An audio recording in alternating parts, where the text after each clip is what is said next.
Welcome to the Christchurch Fox Chapel podcast.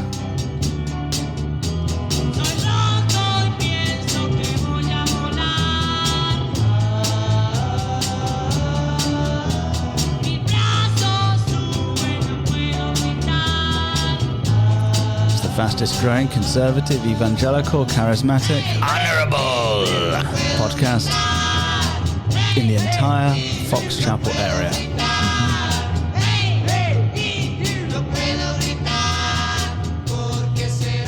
Well, we've talked about women in ministry and gender differences and age differences, and we've talked, or at least we will talk a little bit about politics and the election. Mm-hmm. Yep. And we thought we'd take a break from some of these controversial subjects to talk about something light and airy for a while. Yeah. Widows and elders and money. Yeah. Money. Why not? That'll be This nice. is the first thing about. We're talking about money,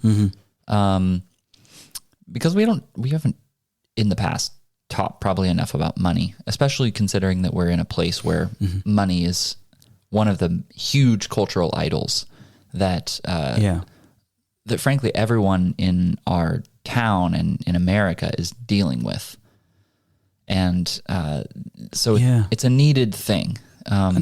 It's interesting because I've often wondered whether, of late at least, whether money is the idol of our culture, or whether it's really the chief sacrificial substance that's sacrificed to the idol. That there might be a real idol behind the money. Yeah. And whether that could be something like success. And, I'll use my money to get the success. Could be security, but I'll use my money to get that thing. That is interesting. I think money can be an idol. Like, what does they say about Wall Street brokers? Like, they just get addicted to making the number in their bank account bigger and bigger. You can see the addiction. Yeah, you can totally get addicted to it. Yeah, you can. You can see the addiction. I think I don't remember the quote, but Adam Smith said something along the lines of that money isn't wealth, but money is the means by which, or the vehicle by which wealth is moved around. Yeah. So I can't quite be bothered to make a sandwich, so I'll go to La Gourmandine and I'll give them some money and they'll make it for me. Yeah. And I've gained that utility of not having to do it, but they've actually gained wealth. Yeah. Yeah, they have. So money, whether money is the idol or money is the sacrificial substance that's sacrificed to the idol, or a little bit of both or whatever, it's an overwhelmingly significant thing, it seems to us, in our culture today. I had in the forum at our church, it's like the Bible study between the services, I had a really interesting conversation. It came up, I forget, this was maybe 6 months ago. I don't think you were there, but money was in the passage, and everyone we kind of had this discussion about like how people feel about it.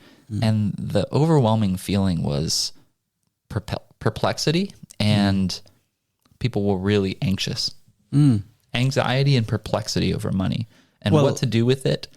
How do I steward it rightly? Okay. So I got the anxiety, and I want to do this well, not an anxiety that they were going to be told something bad by the pastor. All of the above. All of the above, all kinds of anxieties. I think there's always that anxiety. People are like, the pastor's coming from my pocketbook.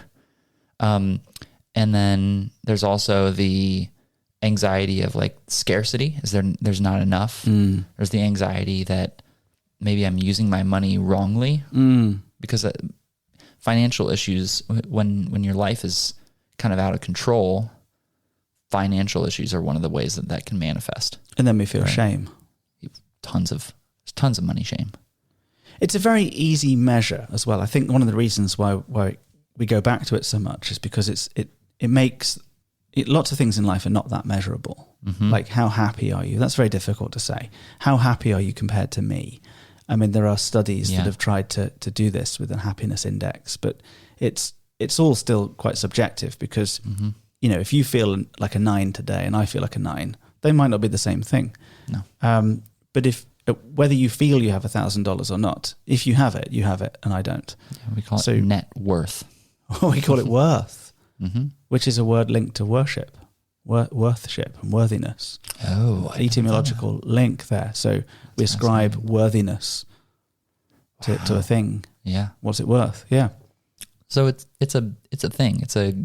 In a lot of ways, it's kind of like it's all knotted up. I would say, but we need to enter into it because the Bible talks a lot about it, and also because we're a church and churches have to use money. It's one of the things that it's the water that we all swim in. Right. And so there's this background sort of thinking. For some reason, people suspend all of what they know when they walk through the doors of a church and assume that it sort of runs on some sort of weird vapor. But figuring out how to, buy gas futures so that we save money next year, that's a big part of what goes on in the office. It's really, there's a lot of practical stuff. I mean, every week. So I have a budget for the youth group food. It's actually the biggest part of the youth budget. Right. It's just buying. That's not a surprise. It's the biggest part of owning one as well. Of owning a youth. Yeah. Yeah. I have 3. They can eat a lot. And like, I'm always thinking about how do I feed them all within this budget. And I'm constantly spending money, putting it on the church card in order to buy food and stay within the budget and check all this stuff. Like, this is just, it's not unspiritual, but it's just life. Like so I think it's an interesting thing being a pastor and preaching about money and then telling the congregation, hey, like, we all need to give out of obedience to Christ. Right. And also because there's practical needs in the church. Right. So those are the two kind of classic approaches in talking about money when you're trying to get some would be, okay, approach number 1, God says give it. And approach number 2, here's all the good things I'll do with it. Those are the two sort of classical approaches, aren't they, to money? Yeah. This is how do we use it kind of a passage, I think, today. It's just practical nuts and bolts stuff. Yeah, it is one of those practical ones. And also, I can't blame you because we kind of put this sermon out, the series together. We made it up together, but this is like a sort of a hodgepodge. Like, we took a huge chunk of text for this 1 week. See, this is really funny because when we were planning this, and this was probably 6 months ago, you wanted to stick this together. I'm like, what's he doing? And now you're about to preach it, and you're saying, what do we do? And I can see a reason. I do too. Okay. But I'm also, if it goes badly, I'm just going to blame you. Well, that's right. You're most welcome. I've noticed a word that comes up 3 times. And maybe this can frame our discussion as you take us through some of the complex things going on. Yeah. And the word is honor. Honor. You mentioned this as the word of the day in the introduction to the podcast. Honor. Honorable. And at least I say you. I hope I've not given too much away. And any listeners thought that really was Winston Churchill or Beavis. I apologize. Oh, that was actually the Churchill, Beavis, Yoda amalgamation. Whoever it was. It says in verse 3, honor widows. And then in verse 17, it says, honor elders and those who labor in preaching and teaching. Was that let elders who rule well be considered worthy of double honor? Yes, double honor. Yeah. And then in chapter 6, verse 1, masters and servants, employers, employees, honor. So honor at work, honor with elders, and honor with widows. And the word honor is at least linked to a word to do with money, interestingly. Yeah. To fix a value of a thing, or to value something, or describe what the value of a thing is. Something to do with price. Worth. Yeah. Things being bought and sold. Which makes sense because we're getting a lot of really practical considerations with, this is all about, these passages are going to be all about how the church in Ephesus should handle its social demands and both kind of its charitable or diaconal things, and also like giving compensation to people who are working in the church. Okay, so widows, the vulnerable, leaders, preachers, teachers, church workers, and then workers generally with bosses. Yeah.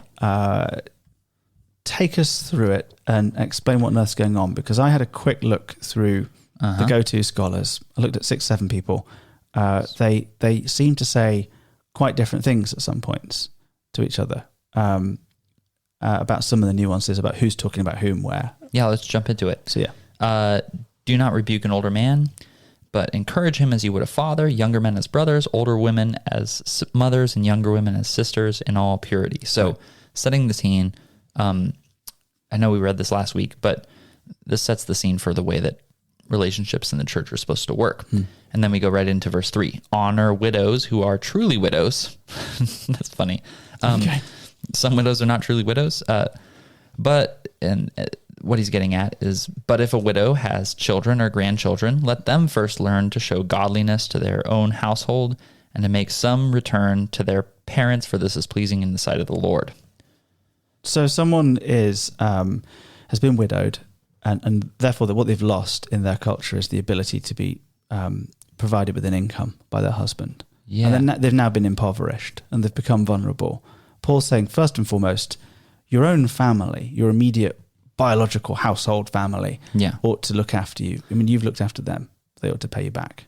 I think that we have to remember that this is a culture where there's not quite the same social safety net.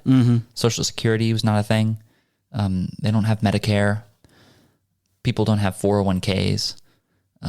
So, and also, especially, women they weren't on the same economic, social footing that they are in our day today. So a woman who is widowed needs to be taken care of, or she's in trouble. Right. So a true widow, which is someone, verse 5, who's been left all alone.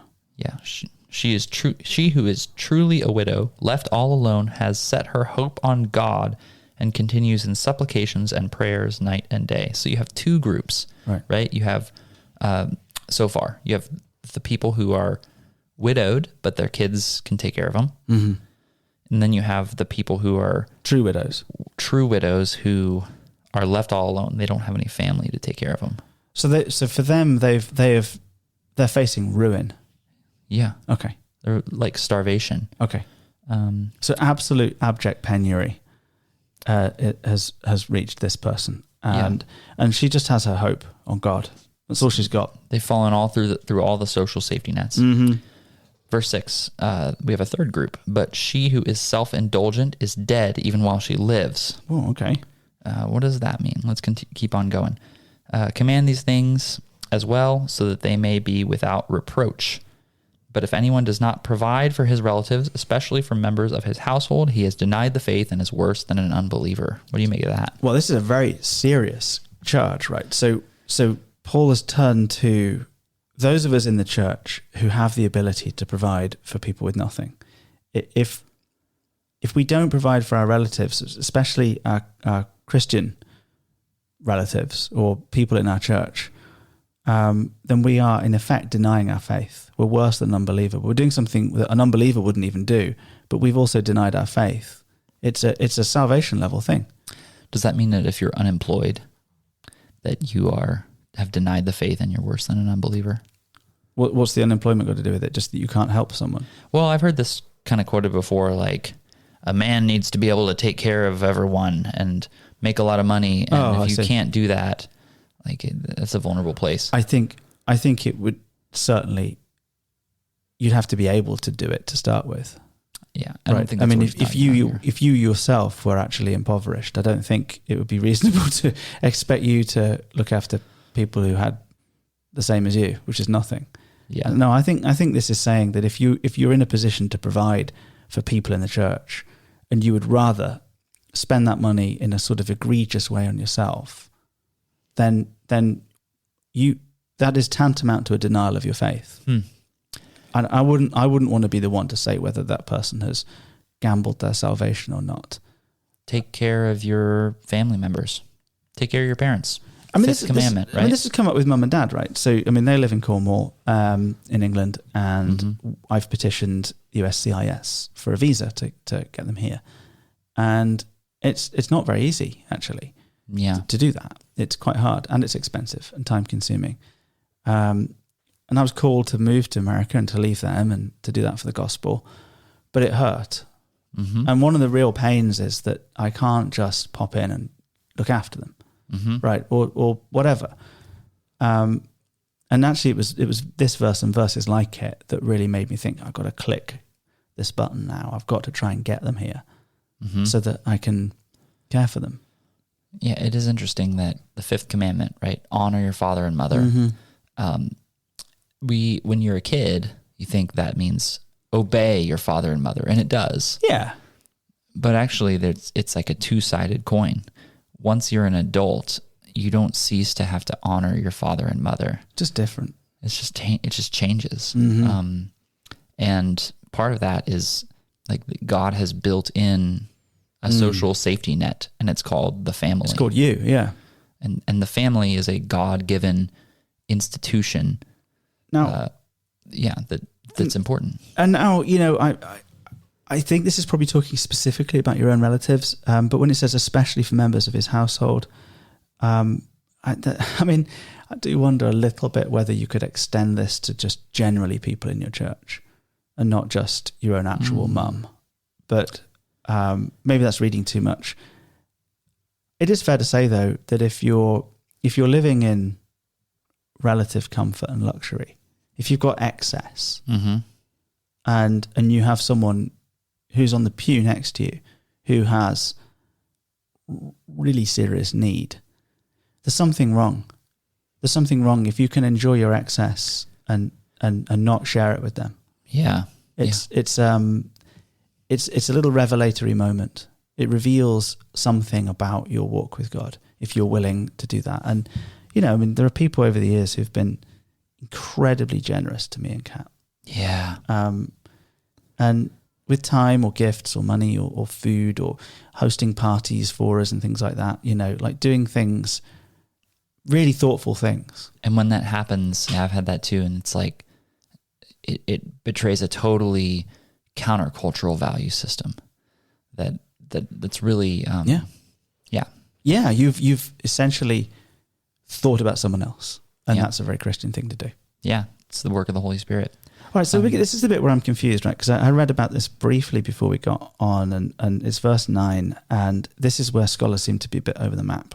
All right. Verse 9, let a widow be enrolled if she is not less than 60 years of age, having been the wife of one husband, and having a reputation for good works, if she has brought up children, has shown hospitality, has washed the feet of the saints, has cared for the afflicted, and has devoted herself to every good work. Right. Is this what's going on? Is this the same group? Is it the same group of people? I think you and these are like additional criteria that they need in order to be helped. Is he saying the question is, are verses 3 through 8 like how do we need to honor the widows and take care of the widows who are truly widows, but there's this separate office of widow maybe called that's the enrolled widow, who and they have some sort of function within the church. That's kind of the debate. Right.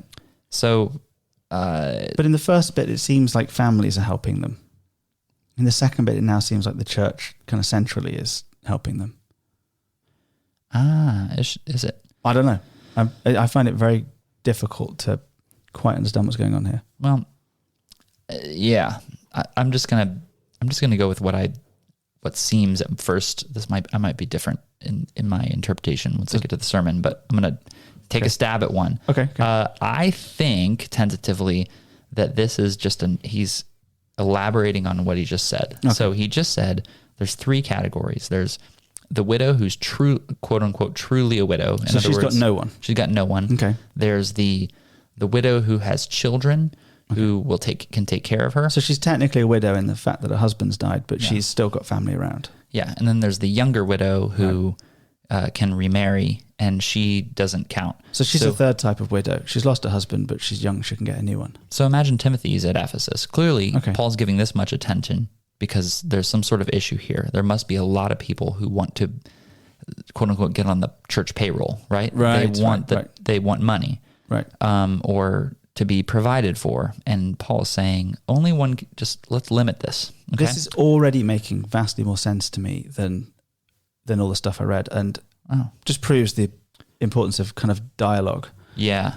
Okay. I mean, I'm trying it out. So I'm loving it. here. So you're saying there's 3 types of widow initially. Yeah. There's legit widows who've got no one to help them. There's widows who are technical widows, but they've got family around to help. And then there's young widows who actually have a bit of time and whatever to find a new family. Yeah. And these are the people who are going to be like supported by the church. So let a widow be enrolled if she's not less than 60. I think that's... People didn't live as long in the ancient world, right? So it's a really old person. 60 was a really old person back then. It's not now. Maybe we would say like, I don't know, not less than 85 or something. But like he's got to draw the line somewhere. So somebody who's really up there, who doesn't have any more runway left in life. Yeah. But she has run a good race so far, basically. If she's just living her life and squandering everything, then this might be a bad way to go. Yes. So she's devoted to every good work, but verse 11, refuse to enroll younger widows, for when their passions draw them away from Christ, they desire to marry and so incur condemnation for having abandoned their former faith. Besides that, they learn to be idlers, going about from house to house, and not only idlers, but also gossips and busybodies, saying what they should not. So I would have younger widows marry, bear children, manage their households, and give the adversary no occasion for slander. So the younger widows, he's saying if you just kind of put them on the church payroll, then you have people who really ought to be contributing something to society and doing something. They have years left, and they are you're just kind of paying them to sit around. And this is leading to promiscuity. This is leading to a lot of problems. I see. But enter into the social institution of marriage. In that society, that was like not only... that was like the means through which people were productive in society. So the church becomes a kind of backstop in the way that it becomes a safety net for the most vulnerable type of widow. Yeah. Which is the older widow with no family around. The church becomes a kind of safety net for them.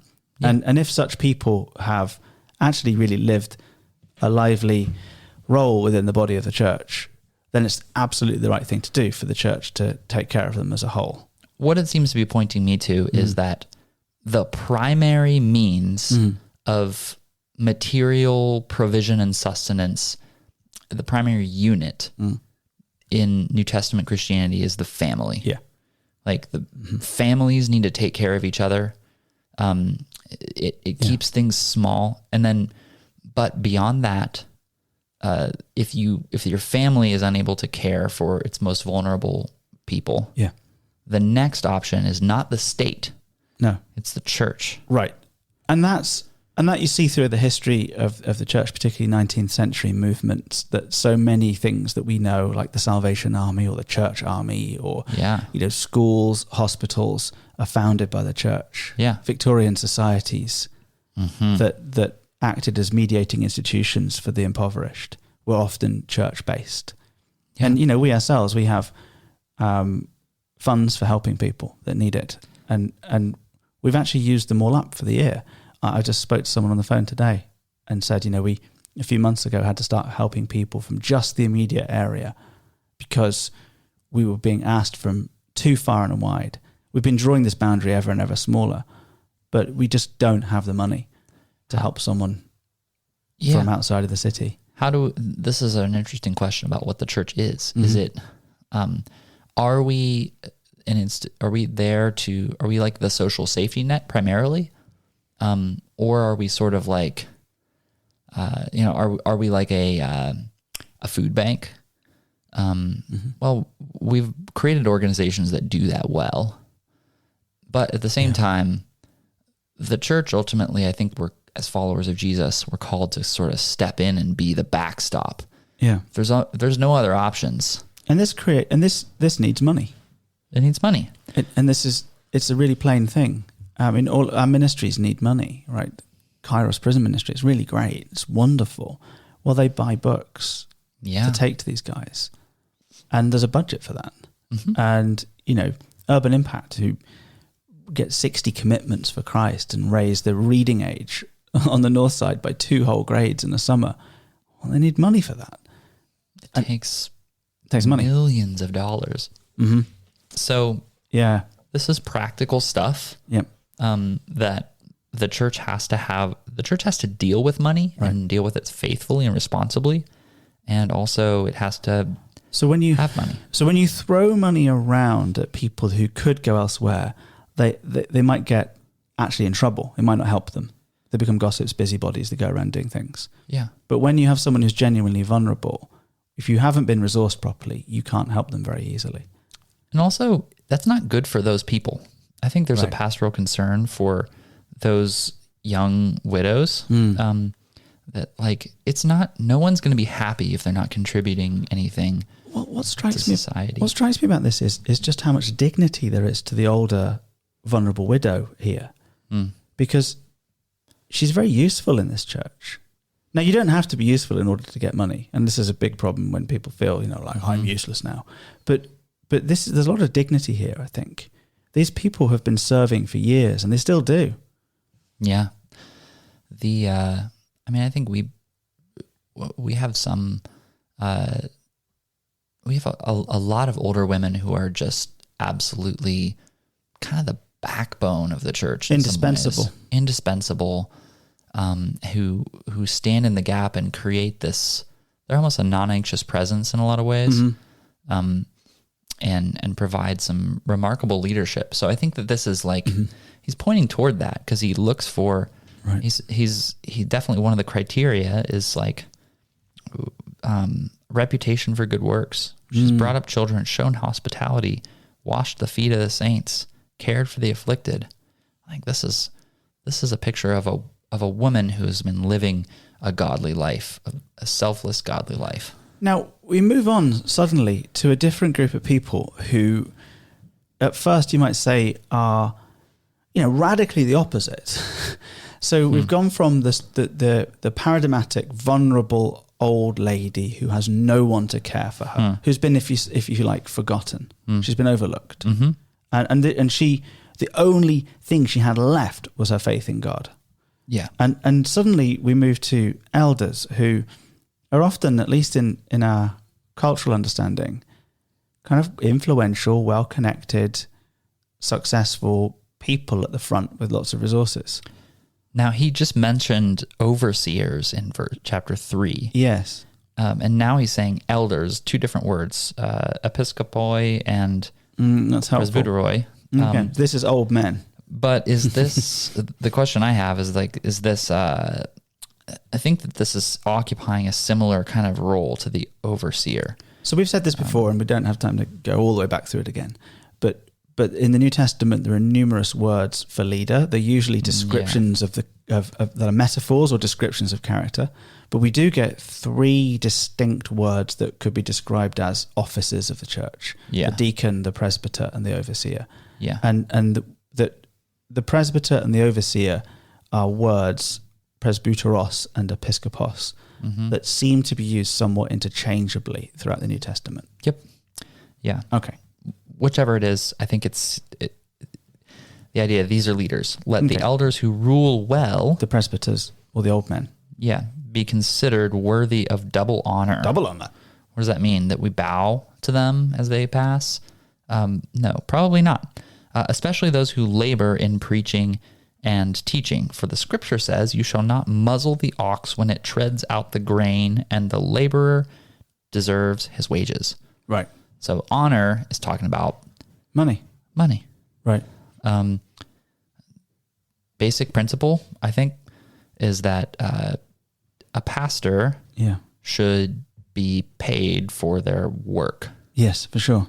So it's not a wrong or sort of weird thing that we get a salary for doing our job here. This is This is what we do. Anybody that works should get paid. Even an animal that was collared and tied to some kind of mill going around in a circle would be unmuzzled so that it could eat some of the grain it was crushing as it went. Yeah. If you don't feed it, it's just going to cark it, and then you won't have an animal anymore. It's a principle that animals need to be fed. It's a principle that workers need to be paid. And so if you've got a church worker, they're not just going to live on just sort of some weird ethereal mist. No. Yeah. And it's a bit like the point I was making about gas bills. Churches don't run on weird ethereal mist. No, right? That's not spirituality, actually. That's a Gnostic idea. Right. It's not really, real spirituality is earthy. It's grounded. Our gas dealing bill with is the actual identical stuff. to the school's gas bill. Yeah. I mean, it's the actual same pipe. We don't have God gas that comes in. Yeah. Our paper costs what it costs. The coffee costs what it costs. Everything costs what it costs. Yeah, my sewage bill is not less because I'm a pastor. Right. It's still, it's the same. So, we still have to live. And the idea here is that it's good leadership is important to a church. And preaching and teaching, proclaiming the word of God is important and ought to be done well. Yeah. So it's labor intensive. Right. And, there's a big move at the moment to have bivocational leaders, which is where basically the leader works in a store or whatever, has a secular job of some kind, and then in their spare time they work for the church. Yeah. And sometimes that is a necessity, and sometimes the job, the secular job, is well paid enough, or the church is small enough to make that work. But for the most part, it's just not possible. I mean, I did that for the first 3 years I was here. Yeah. There's some merits to it. There's things that commend it. Ultimately, the demands of the ministry increased to the point that it took up all of the whole pie. And right? you were in danger of being paid half time for a full-time job. And at that point the church is doing something a bit shameful. It's ripping you off. Sure. So I think I'm not dead set against bivocational ministry, under any circumstances. But ultimately, when the minister can devote the whole time to kind of really doing his job well, her job well, and not be worrying the whole time about how am I going to feed my family, that it just leads to a healthier church. Yeah. By the same token, the leaders shouldn't be in it for the money. No, and he gets there. Well, he gets to certain things. Okay. So in verse 24, the sins of some people are conspicuous going before them. He's already said, don't admit a charge, verse 19, against an elder. So that some elders get things wrong, or we all get things wrong. But some elders do really bad things. And he basically says something along the lines of, look, that's either going to come out now, or it's going to come out later. Yeah. But the sin is going to manifest. And maybe if your minister is absolutely impoverished and surrounded by people who are very comfortable, that is a difficult environment to be holy in. Yeah, it can be. It's very difficult. I moved here and I had this sort of weird feeling. I'd ministered on Timperley Family Church, an estate in South London, where there was real poverty. And some kids didn't have shoes. And there was a very strong smell of kind of urine in the room. And just it was real poverty. 74 different languages spoken in the elementary school on that estate. Wow. Deep poverty. And flies coming in through windows because people lived above the butchers, and rotten meat in the streets. I mean, it was like a Victorian scene. It was horrible. Wow. And moved to Fox Chapel, which is beautiful. And I had two feelings. One, immense guilt at how much I had suddenly living here. And two, real jealousy at how little I had. Could we go around to someone's house and I would open the door, and the doorknob would be heavy and have ball bearings in it that were set just so, and so that it would glide. Everything glides in a nice house. Yeah. And I'd feel the action of this heavy doorknob and think, I'd come home and mine would sort of rattle a bit and have the brass peeling off. Chintzy doorknob. Yeah, I'm like, my doorknob's rubbish. And doorknob envy. I'd be so much happier with a better doorknob. And then I'd go along and I'd see like those homes, for instance, right down by the sewage plant there at the Halton Bridge, and be like, this is so obscene. I work for God and I have this field in front of my house. Mm-hmm. You know, who am I? And certainly for a few years, it was very unsettling moving here. Yeah. Feeling both jealousy and embarrassment at the same time. Isn't that the relationship that so many of us have with regard to money, both, especially in America, both the feeling of having not enough and also the feeling of guilt over having too much. Okay, so that's a feeling that actually many people listening to this might have. Oh yeah, scarcity and also shame. It's a big thing. I maybe move us on to one more category then. So we've got the widow's honour, we've got the elder's honour, and then last of all, there's a sort of master servant, worker, employer kind of paradigm. Let all who are under a yoke as bond servants regard their own masters as worthy of all honour. We're doing the shorthand because we've been through this subject many times before of just jumping straight to application and saying a bond servant and master could be the cultural equivalent of an employer-employee. Yep. Okay. That's what we're just going to... And we've dealt with that at great length. If you have questions about it, yeah. ask us. We can recommend a book. So that the name of God and the teaching may not be reviled.